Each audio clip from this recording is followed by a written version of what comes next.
What is up, guys? It's time to hit some legs and some abs. Alright guys, welcome to 2026. Happy New Year. My name is Seth Lewis. This is the Lewis Strong channel, and this is my first workout video of the year. I really wasn't posting much last year. I wasn't lifting as much last year either because I had 3 jobs at one point chasing some financial goals. So lifting was kind of put on the back burner a few times. And I was also doing online college for a certification, which I now have, thank God. All of that stuff is behind me now, and I can focus on doing what I love again, which is lifting heavy circles, or in this case, not so heavy circles, but they will eventually become heavy circles. So we're starting off with legs. This is a 6-day split that I wrote. Not a ton of exercises, not a ton of variation or volume for the time being, and that's totally fine. We're just getting back in the swing of things. So I'm doing these deep pause squats to start out. This is going to hit our quads and our glutes, glutes indirectly, just through that deep stretch at the bottom, especially with the pause. And I'm not doing a ton of weight on these right now, guys. I've gotten weaker on squats in general, and I just haven't had a heavy bar on my back in some time, so I'm really just letting my lower back play catch up for a little bit, and I'm just adjusting to these weights. I'm not really going too hard here, not really going to failure or anything. It's just moderately heavy. This is how I'm hitting hamstrings. Got some of these bands looped around my pull-up bar. Got this rope to hold on to. Buzzsaw bench from Bells of Steel. I've got the leg pads there to anchor my ankles down. Gonna do some band-assisted Nordic curls. Alright guys, so now that we have finished the squatting portion of this workout in just 2 sets, by the way, this should be a pretty quick workout if you want to do it yourselves. But yeah, we're moving on to the hamstrings now, okay? So this is the Nordic curl. I was inspired to do these by Alex Leonidas, as most things that I do, including having this home gym, I mean, a lot of this stuff is inspired by Alex and everything that he does. But yeah, so this is sort of my hamstring isolation. I didn't want to do lying leg curls, at least not as much. They're a great exercise, don't get me wrong, but I wanted to try something new, and so we've got the Nordic curls here. I'm doing them band assisted, of course, because I am very weak. And I was supposed to do 2 sets of 6 to 10 here. I wasn't going to do a ton of reps, but I very clearly underestimated what I could do with this band tension anyway. These are the blue and red bands from Rogue's pull-up package. Well, not exactly the pull-up package. I didn't buy the whole thing. I just got the first, I think, 3, which the 3 lightest ones, which were blue, red, and orange. And so I don't know the exact, I don't remember the exact band tensions for these, so I can't exactly tell you how much it's assisting. And obviously as I go lower, the band is stretching out more, and so it's actually easier at the bottom a little bit. Well, maybe not a little bit, maybe a little more than just that, but yeah, I ended up getting 19 reps here, which I've never done before. So I'm adapting pretty quickly to these. I've done these a few times lately as I was trying to come up with the split and the setup and everything. But yeah, I'm also doing partials at the end of these just to kind of milk whatever I can from this exercise. I usually do the same thing with lying leg curls. And since I got so many reps on that first set, I decided I was going to change the band tension a little bit. And so I went down to an orange band. Well, a blue and an orange band. I swapped out the red with the orange. And you can see this exercise is very humbling, guys. I mean, I literally did 19 reps, including partials, on that first set. And then for this, my reps didn't even get cut in half. They got cut into thirds. Okay. So I ended up getting 6 reps on this, which granted, you know, fatigue was kicking in. That's just bound to happen.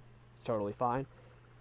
But yeah, like, you really have to pace yourself with this exercise. It takes a long time. I think Alex ended up spending like a whole year, and he was already elite at that point, right? He was already elite in terms of general strength. He spent a year working his way into doing 1 body weight leg curl, which he is heavier than me, I think. But yeah, it's a long ride, but I am all for it. Next up, now that we've got our quads, glutes, and hamstrings hit, all that's left for legs is the calves. And so I'm doing my favorite exercise for calves, which is the standing calf raise. You don't need a machine to do calf raises, okay? You don't need any fancy machines for that. They're great, don't get me wrong, but there's just something about doing it this way. And this is just super simple, okay? I've got the power rack that I'm holding on to for stability, of course.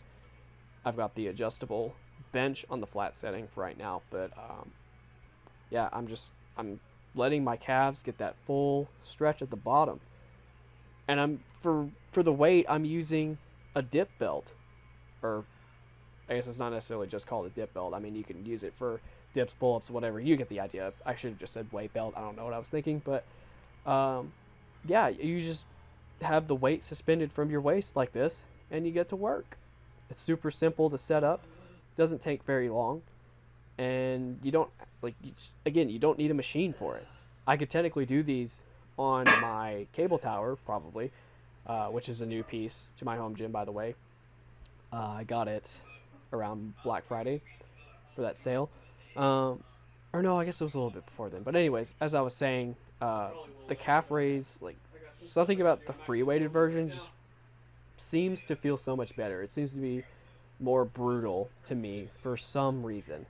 And I think the reason is because, at least the machine at my gym, the foot elevation part or whatever, like where you put your toes, it's not very high off the ground, so I guess you can't get as deep of a stretch. And it's just, for whatever reason, it's hard. Like, it's round. It's a round surface, whereas this bench is flat. And so it's just awkward, and you can't go as deep with it, and you feel like you're going to fall off of it constantly. But with this setup, it's so much better, in my opinion, and my calves get brutally destroyed from it. Same thing with the Smith machine, by the way. But now that we've got calves out of the way, that concludes the legs. Now all we have left is just a basic ab exercise, which I clearly need to remember what the names of these things are, because I couldn't remember. I honest to God could not remember if this was a sit-up or a crunch. I guess it's technically a sit-up because I'm going beyond just that like 45 degree like crunch range, which is totally fine. And I did these with a plate at first because I thought it would just be a simple way to do them, but I couldn't really figure it out, guys. I was moving the plate around in different ways. Like I had it close to me, and then I had it like over my head, which doing it overhead meant more core stability demands, which was great. I could feel my abs working hard. But then I realized, if I'm going to load these any heavier than this, unless I go straight to like 90 pounds or something, then like it's going to be hard to hold on to those plates, So I had to come up with another solution. And you'll see what that solution was on the next set. But yeah, for this, it was kind of all over the place. I'm not going to lie. But that's totally fine for a first day. I mean, we're just kind of testing the waters, guys.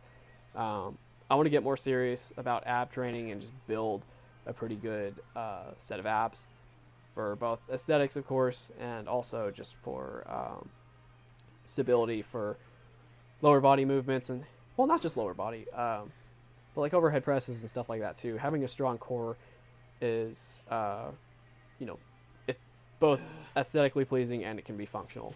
But yeah, so I underestimated how many reps I could do with this. My range was supposed to be 8 to 12. I ended up getting 15 this way, but I'm about to get humbled here in a second because I literally have my cable tower here on just 20 pounds, guys. And I struggle to get more than 5 reps. It's crazy, the cutoff in strength from doing it this way. But this way is actually better because you have the cable behind you, and so like even as I'm sitting up, I can feel it kind of pulling me back. So I have almost constant tension throughout the whole range of motion, other than when I'm like laying flat on the bench. So it's not the entire range of motion, but nearly, and that's just fine. But yeah, I think this is how I'm gonna do them moving forward, and I'm curious to see just how strong I can get with these. We're gonna do the same thing for leg raises whenever I'm strong enough to do those. My core is incredibly weak, and it shows. But yeah, I look forward to building that up and continuing with my leg exercises. But this concludes the legs and abs session, day 1 of the program. I will see you guys in the next episode, which is a push day. I'll talk to you guys next time.